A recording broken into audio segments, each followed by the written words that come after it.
Powerboats 6 meters to 9 meters in length are legally required to carry specific mandatory safety equipment on board. This do-it-yourself safety equipment checklist will ensure you're fully compliant.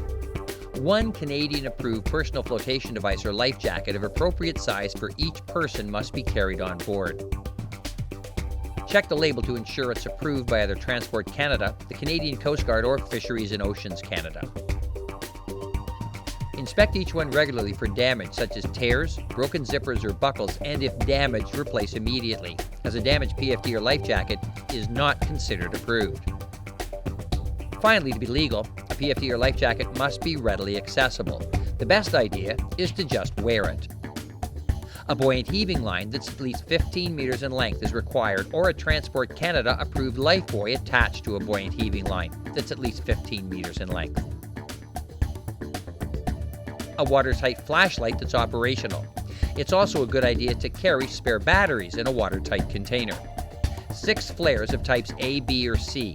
Inspect your flares to ensure they've not reached their 4-year expiration date, and make sure to store them in a dry, safe place.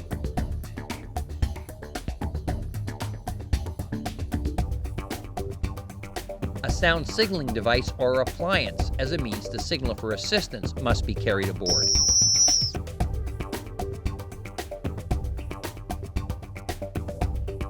A manual propelling device is required, such as a paddle or an anchor with at least 15 meters of line. Inspect the anchor line and shackle regularly for wear or damage, and store in a manner for quick emergency deployment. A bailer or manual water pump with sufficient hose to reach over the side of the vessel must also be carried aboard. When traveling in unfamiliar waters, you're required to carry the latest edition of the largest scale chart for the area. Nautical publications, including notices to mariners, sailing directions, list of lights, buoys, and fog signals, and tide and current tables, if applicable, must be on board. If you travel where there are no navigation aids within sight, a magnetic compass is required. If your powerboat has an enclosed engine or enclosed fuel tank, a Class 5 BC fire extinguisher must be carried on board. If your boat is equipped with a fuel-burning cooking, heating, or refrigeration appliance, you must carry a second 5 BC fire extinguisher. Inspect regularly for correct operating pressure, and at least once a month, shake in the upside-down position to keep the contents active. Always store in the bracket provided and mount in an easily accessible area. If you're operating at night or in restricted visibility, you're required to have navigation lights. If not practical, a lighted torch or lantern that displays a white light can be substituted. Small, non-metallic craft operating in areas where radar is in use are required to carry a radar reflector. Smaller boats, 5 meters or less in length, are exempt if having a radar reflector is impractical or not required for the safety of the craft. Vessels with a freeboard of more than half a meter or 1 foot 8 inches must also carry a reboarding device.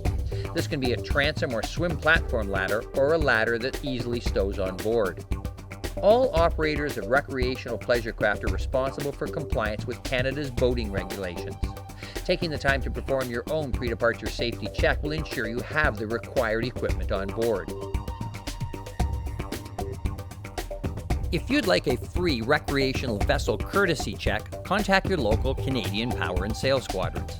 A CPS boating safety specialist will meet you at your boat to help identify any potential deficiencies in vessel licensing, operator certificates, or mandatory and optional safety equipment. They'll also answer any questions you may have regarding boating safety. Once you're fully compliant, you'll receive a Transport Canada approved safety inspection sticker from the Canadian Power and Sail Squadrons. You can find out more about your required safety equipment right here at smartboater.ca. You can also find boating safety information in the Safe Boating Guide, which is available on Transport Canada's website under Marine Safety.